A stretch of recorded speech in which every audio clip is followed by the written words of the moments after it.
ಸಿಗಂದೂರು ಸೇತುವೆ ಆ ಜನರ ದಶಕಗಳ ಕನಸು. 2 ದ್ವೀಪಗಳನ್ನ ಬೇಸೆಯಲು ಶರಾವತಿ ನದಿ ಅಡ್ಡಲಾಗಿದೆ.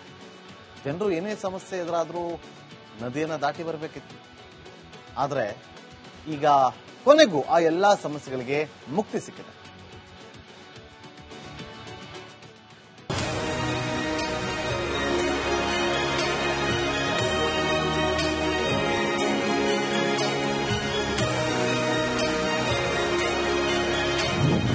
ಬರೋಬ್ಬರಿ 6 ದಶಕಗಳ ಕನಸು ನನಸು. ಸಿಗಂದೂರು ಸೇತುವೆ ಕೊನೆಗೂ ಉದ್ಘಾಟನೆ. ರಾಜ್ಯದ ಅತ್ಯಂತ ದೊಡ್ಡ ಪ್ರಾಜೆಕ್ಟ್, ಮಲೆನಾಡಿನ ಕನಸಿನ ಯೋಜನೆ, ಮಲೆನಾಡಿನ ಸೌಂದರ್ಯದ ಕಿರೀಟ, ಶರಾವತಿ ಹಿನ್ನೀರಿಗೆ ಅಡ್ಡಲಾಗಿ ಕಟ್ಟಿರೋ ಸಿಗಂದೂರು ಸೇತುವೆ ಕೊನೆಗೂ ಉದ್ಘಾಟನೆಯಾಗಿದೆ. ಆ ಮೂಲಕ ಅಂಬಾರಗೋಡ್ಲು ಮತ್ತು ಕಳಸವಳ್ಳಿ ಭಾಗದ ಜನರಿಗೆ ದಶಕಗಳಿಂದ ಅಂಟಿದ್ದ ಶಾಪವೊಂದು ಶಾಶ್ವತವಾಗಿ ಮರೆಯಾಗಿದೆ.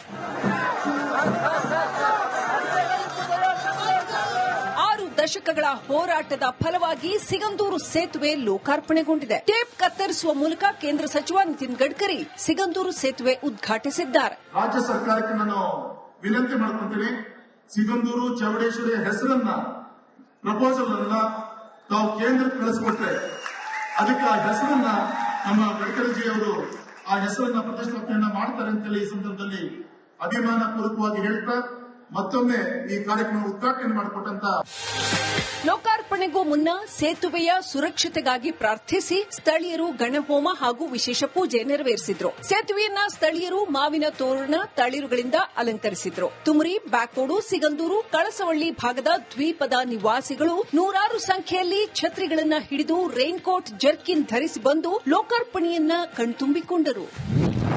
ಸಿದ್ದರಾಮಯ್ಯ ಚಕ್ಕರ್, ಸತೀಶ್ ಕೂಡ ಗೈರು.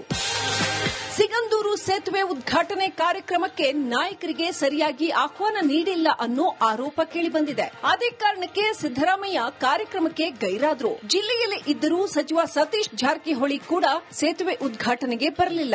ನನಗೆ ಕರೆದಿಲ್ಲ. ನಾನೇ ನಿತಿನ್ ಗಡ್ಕರಿ ಅವರಿಗೆ ಫೋನ್ ಮಾಡಿ ಹೇಳಿದೆ. ನಿತಿನ್ ಗಡ್ಕರಿ ಅವರು ನಾನು ಮುಂದಕ್ಕೆ ಹಾಕ್ತೀನಿ ಅಂತ ಹೇಳಿದ್ರು.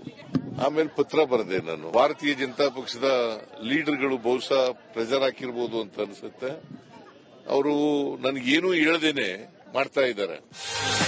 ರಾಜಕೀಯ ತಿಕ್ಕಾಟಗಳ ಮಧ್ಯೆ ಸಿಗಂದೂರು ಸೇತುವೆ ಉದ್ಘಾಟನೆಯಾಗಿದೆ. ಆ ಮೂಲಕ ದಶಕಗಳ ಕನಸು ನನಸಾಗಿದೆ.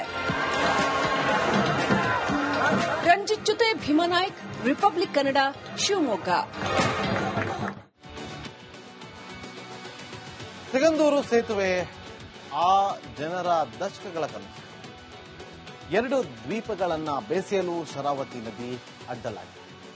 ಜನರು ಏನೇ ಸಮಸ್ಯೆ ಎದುರಾದರೂ ನದಿಯನ್ನ ದಾಟಿ ಬರಬೇಕಿತ್ತು. ಆದರೆ ಈಗ ಕೊನೆಗೂ ಆ ಎಲ್ಲಾ ಸಮಸ್ಯೆಗಳಿಗೆ ಮುಕ್ತಿ ಸಿಕ್ಕಿದೆ.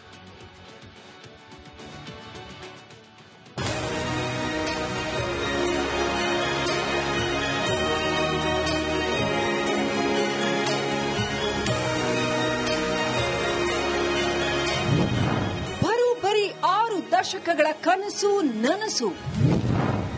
ಸಿಗಂದೂರು ಸೇತುವೆ ಕೊನೆಗೂ ಉದ್ಘಾಟನೆ. ರಾಜ್ಯದ ಅತ್ಯಂತ ದೊಡ್ಡ ಪ್ರಾಜೆಕ್ಟ್, ಮಲೆನಾಡಿನ ಕನಸಿನ ಯೋಜನೆ, ಮಲೆನಾಡಿನ ಸೌಂದರ್ಯದ ಕಿರೀಟ, ಶರಾವತಿ ಹಿನ್ನೀರಿಗೆ ಅಡ್ಡಲಾಗಿ ಕಟ್ಟಿರೋ ಸಿಗಂದೂರು ಸೇತುವೆ ಕೊನೆಗೂ ಉದ್ಘಾಟನೆಯಾಗಿದೆ. ಆ ಮೂಲಕ ಅಂಬಾರಗೋಡ್ಲು ಮತ್ತು ಕಳಸವಳ್ಳಿ ಭಾಗದ ಜನರಿಗೆ ದಶಕಗಳಿಂದ ಅಂಟಿದ್ದ ಶಾಪವೊಂದು ಶಾಶ್ವತವಾಗಿ ಮರೆಯಾಗಿದೆ. 6 ದಶಕಗಳ ಹೋರಾಟದ ಫಲವಾಗಿ ಸಿಗಂದೂರು ಸೇತುವೆ ಲೋಕಾರ್ಪಣೆಗೊಂಡಿದೆ. ಟೇಪ್ ಕತ್ತರಿಸುವ ಮೂಲಕ ಕೇಂದ್ರ ಸಚಿವ ನಿತಿನ್ ಗಡ್ಕರಿ ಸಿಗಂದೂರು ಸೇತುವೆ ಉದ್ಘಾಟಿಸಿದ್ದಾರೆ. ರಾಜ್ಯ ಸರ್ಕಾರಕ್ಕೆ ನಾನು ವಿನಂತಿ ಮಾಡ್ಕೊಂತೀನಿ, ಸಿಗಂದೂರು ಚೌಡೇಶ್ವರಿ ಹೆಸರನ್ನ ಪ್ರಪೋಸಲ್ ಅನ್ನ ತಾವು ಕೇಂದ್ರಕ್ಕೆ ಕಳಿಸಿಕೊಟ್ರೆ ಅದಕ್ಕೆ ಆ ಹೆಸರನ್ನ ನಮ್ಮ ಗಡ್ಕರಿಜಿ ಅವರು ಆ ಹೆಸರನ್ನ ಪ್ರತಿಷ್ಠಾಪನೆಯನ್ನ ಮಾಡ್ತಾರೆ ಅಂತೇಳಿ ಈ ಸಂದರ್ಭದಲ್ಲಿ ಅಭಿಮಾನ ಪೂರ್ವಕವಾಗಿ ಹೇಳ್ತಾ ಮತ್ತೊಮ್ಮೆ ಈ ಕಾರ್ಯಕ್ರಮ ಉದ್ಘಾಟನೆ ಮಾಡಿಕೊಟ್ಟಂತ ಲೋಕಾರ್ಪಣೆಗೂ ಮುನ್ನ ಸೇತುವೆಯ ಸುರಕ್ಷತೆಗಾಗಿ ಪ್ರಾರ್ಥಿಸಿ ಸ್ಥಳೀಯರು ಗಣಹೋಮ ಹಾಗೂ ವಿಶೇಷ ಪೂಜೆ ನೆರವೇರಿಸಿದ್ರು. ಸೇತುವೆಯನ್ನ ಸ್ಥಳೀಯರು ಮಾವಿನ ತೋರಣ, ತಳಿರುಗಳಿಂದ ಅಲಂಕರಿಸಿದ್ರು. ತುಮರಿ, ಬ್ಯಾಕೋಡು, ಸಿಗಂದೂರು, ಕಳಸವಳ್ಳಿ ಭಾಗದ ದ್ವೀಪದ ನಿವಾಸಿಗಳು ನೂರಾರು ಸಂಖ್ಯೆಯಲ್ಲಿ ಛತ್ರಿಗಳನ್ನ ಹಿಡಿದು ರೈನ್ಕೋಟ್, ಜರ್ಕಿನ್ ಧರಿಸಿ ಬಂದು ಲೋಕಾರ್ಪಣೆಯನ್ನ ಕಣ್ತುಂಬಿಕೊಂಡರು.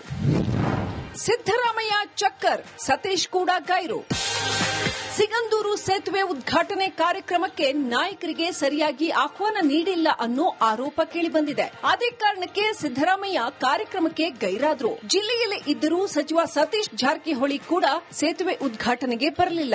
ನನಗೆ ಕರೆದಿಲ್ಲ. ನಾನೇ ನಿತಿನ್ ಗಡ್ಕರಿ ಅವರಿಗೆ ಫೋನ್ ಮಾಡಿ ಹೇಳಿದೆ. ನಿತಿನ್ ಗಡ್ಕರಿ ಅವರು ನಾನು ಮುಂದಕ್ಕೆ ಹಾಕ್ತೀನಿ ಅಂತ ಹೇಳಿದ್ರು. ಆಮೇಲೆ ಪತ್ರ ಬರೆದೆ. ನಾನು ಭಾರತೀಯ ಜನತಾ ಪಕ್ಷದ ಲೀಡರ್ಗಳು ಬಹುಶಃ ಪ್ರೆಷರ್ ಹಾಕಿರ್ಬೋದು ಅಂತ ಅನ್ಸುತ್ತೆ. ಅವರು ನನಗೇನು ಹೇಳದೇನೆ ಮಾಡ್ತಾ ಇದ್ದಾರೆ. ರಾಜಕೀಯ ತಿಕ್ಕಾಟಗಳ ಮಧ್ಯೆ ಸಿಗಂದೂರು ಸೇತುವೆ ಉದ್ಘಾಟನೆಯಾಗಿದೆ. ಆ ಮೂಲಕ ದಶಕಗಳ ಕನಸು ನನಸಾಗಿದೆ. ರಂಜಿತ್ ಜೊತೆ ಭೀಮಾನಾಯ್ಕ್, ರಿಪಬ್ಲಿಕ್ ಕನ್ನಡ, ಶಿವಮೊಗ್ಗ. ಸಿಗಂದೂರು ಸೇತುವೆ ಆ ಜನರ ದಶಕಗಳ ಕನಸು. 2 ದ್ವೀಪಗಳನ್ನ ಬೇಸೆಯಲು ಶರಾವತಿ ನದಿ ಅಡ್ಡಲಾಗಿದೆ. ಜನರು ಏನೇ ಸಮಸ್ಯೆ ಎದುರಾದರೂ ನದಿಯನ್ನು ದಾಟಿ ಬರಬೇಕಿತ್ತು. ಆದರೆ ಈಗ ಕೊನೆಗೂ ಆ ಎಲ್ಲಾ ಸಮಸ್ಯೆಗಳಿಗೆ ಮುಕ್ತಿ ಸಿಕ್ಕಿದೆ.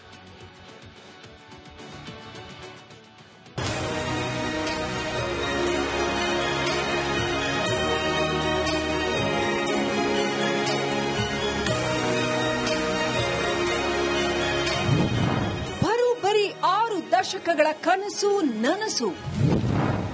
ಸಿಗಂದೂರು ಸೇತುವೆ ಕೊನೆಗೂ ಉದ್ಘಾಟನೆ. ರಾಜ್ಯದ ಅತ್ಯಂತ ದೊಡ್ಡ ಪ್ರಾಜೆಕ್ಟ್, ಮಲೆನಾಡಿನ ಕನಸಿನ ಯೋಜನೆ, ಮಲೆನಾಡಿನ ಸೌಂದರ್ಯದ ಕಿರೀಟ, ಶರಾವತಿ ಹಿನ್ನೀರಿಗೆ ಅಡ್ಡಲಾಗಿ ಕಟ್ಟಿರೋ ಸಿಗಂದೂರು ಸೇತುವೆ ಕೊನೆಗೂ ಉದ್ಘಾಟನೆಯಾಗಿದೆ. ಆ ಮೂಲಕ ಅಂಬಾರಗೋಡ್ಲು ಮತ್ತು ಕಳಸವಳ್ಳಿ ಭಾಗದ ಜನರಿಗೆ ದಶಕಗಳಿಂದ ಅಂಟಿದ್ದ ಶಾಪವೊಂದು ಶಾಶ್ವತವಾಗಿ ಮರೆಯಾಗಿದೆ. 6 ದಶಕಗಳ ಹೋರಾಟದ ಫಲವಾಗಿ ಸಿಗಂದೂರು ಸೇತುವೆ ಲೋಕಾರ್ಪಣೆಗೊಂಡಿದೆ. ಟೇಪ್ ಕತ್ತರಿಸುವ ಮೂಲಕ ಕೇಂದ್ರ ಸಚಿವ ನಿತಿನ್ ಗಡ್ಕರಿ ಸಿಗಂದೂರು ಸೇತುವೆ ಉದ್ಘಾಟಿಸಿದ್ದಾರೆ. ರಾಜ್ಯ ಸರ್ಕಾರಕ್ಕೆ ನಾನು ವಿನಂತಿ ಮಾಡ್ಕೊತೀನಿ, ಸಿಗಂದೂರು ಚೌಡೇಶ್ವರಿಯ ಹೆಸರನ್ನ ಪ್ರಪೋಸಲ್ ಅನ್ನ ತಾವು ಕೇಂದ್ರಕ್ಕೆ ಕಳಿಸ್ಕೊಟ್ರೆ ಅದಕ್ಕೆ ಆ ಹೆಸರನ್ನ ನಮ್ಮ ಗಡ್ಕರಿಜಿ ಅವರು ಆ ಹೆಸರನ್ನ ಪ್ರತಿಷ್ಠಾಪನೆಯನ್ನ ಮಾಡ್ತಾರೆ ಅಂತೇಳಿ ಈ ಸಂದರ್ಭದಲ್ಲಿ ಅಭಿಮಾನ ಪೂರ್ವಕವಾಗಿ ಹೇಳ್ತಾ ಮತ್ತೊಮ್ಮೆ ಈ ಕಾರ್ಯಕ್ರಮ ಉದ್ಘಾಟನೆ ಮಾಡಿಕೊಟ್ಟಂತ ಲೋಕಾರ್ಪಣೆಗೂ ಮುನ್ನ ಸೇತುವೆಯ ಸುರಕ್ಷತೆಗಾಗಿ ಪ್ರಾರ್ಥಿಸಿ ಸ್ಥಳೀಯರು ಗಣಹೋಮ ಹಾಗೂ ವಿಶೇಷ ಪೂಜೆ ನೆರವೇರಿಸಿದ್ರು. ಸೇತುವೆಯನ್ನ ಸ್ಥಳೀಯರು ಮಾವಿನ ತೋರಣ, ತಳಿರುಗಳಿಂದ ಅಲಂಕರಿಸಿದ್ರು. ತುಮರಿ, ಬ್ಯಾಕೋಡು, ಸಿಗಂದೂರು, ಕಳಸವಳ್ಳಿ ಭಾಗದ ದ್ವೀಪದ ನಿವಾಸಿಗಳು ನೂರಾರು ಸಂಖ್ಯೆಯಲ್ಲಿ ಛತ್ರಿಗಳನ್ನ ಹಿಡಿದು ರೈನ್ಕೋಟ್, ಜರ್ಕಿನ್ ಧರಿಸಿ ಬಂದು ಲೋಕಾರ್ಪಣೆಯನ್ನ ಕಣ್ತುಂಬಿಕೊಂಡರು. ಸಿದ್ದರಾಮಯ್ಯ ಚಕ್ಕರ್, ಸತೀಶ್ ಕೂಡ ಗೈರು. ಸಿಗಂದೂರು ಸೇತುವೆ ಉದ್ಘಾಟನೆ ಕಾರ್ಯಕ್ರಮಕ್ಕೆ ನಾಯಕರಿಗೆ ಸರಿಯಾಗಿ ಆಹ್ವಾನ ನೀಡಿಲ್ಲ ಅನ್ನೋ ಆರೋಪ ಕೇಳಿಬಂದಿದೆ. ಅದೇ ಕಾರಣಕ್ಕೆ ಸಿದ್ದರಾಮಯ್ಯ ಕಾರ್ಯಕ್ರಮಕ್ಕೆ ಗೈರಾದ್ರು. ಜಿಲ್ಲೆಯಲ್ಲೇ ಇದ್ದರೂ ಸಚಿವ ಸತೀಶ್ ಜಾರಕಿಹೊಳಿ ಕೂಡ ಸೇತುವೆ ಉದ್ಘಾಟನೆಗೆ ಬರಲಿಲ್ಲ. ನನಗೆ ಕರೆದಿಲ್ಲ. ನಾನೇ ನಿತಿನ್ ಗಡ್ಕರಿ ಅವರಿಗೆ ಫೋನ್ ಮಾಡಿ ಹೇಳಿದೆ. ನಿತಿನ್ ಗಡ್ಕರಿ ಅವರು ನಾನು ಮುಂದಕ್ಕೆ ಹಾಕ್ತೀನಿ ಅಂತ ಹೇಳಿದ್ರು. ಆಮೇಲೆ ಪತ್ರ ಬರೆದೆ. ನಾನು ಭಾರತೀಯ ಜನತಾ ಪಕ್ಷದ ಲೀಡರ್ಗಳು ಬಹುಶಃ ಪ್ರೆಷರ್ ಹಾಕಿರ್ಬೋದು ಅಂತ ಅನ್ಸುತ್ತೆ. ಅವರು ನನಗೇನು ಹೇಳದೇನೆ ಮಾಡ್ತಾ ಇದ್ದಾರೆ. ರಾಜಕೀಯ ತಿಕ್ಕಾಟಗಳ ಮಧ್ಯೆ ಸಿಗಂದೂರು ಸೇತುವೆ ಉದ್ಘಾಟನೆಯಾಗಿದೆ. ಆ ಮೂಲಕ ದಶಕಗಳ ಕನಸು ನನಸಾಗಿದೆ. ರಂಜಿತ್ ಜೊತೆ ಭೀಮಾನಾಯ್ಕ್, ರಿಪಬ್ಲಿಕ್ ಕನ್ನಡ, ಶಿವಮೊಗ್ಗ.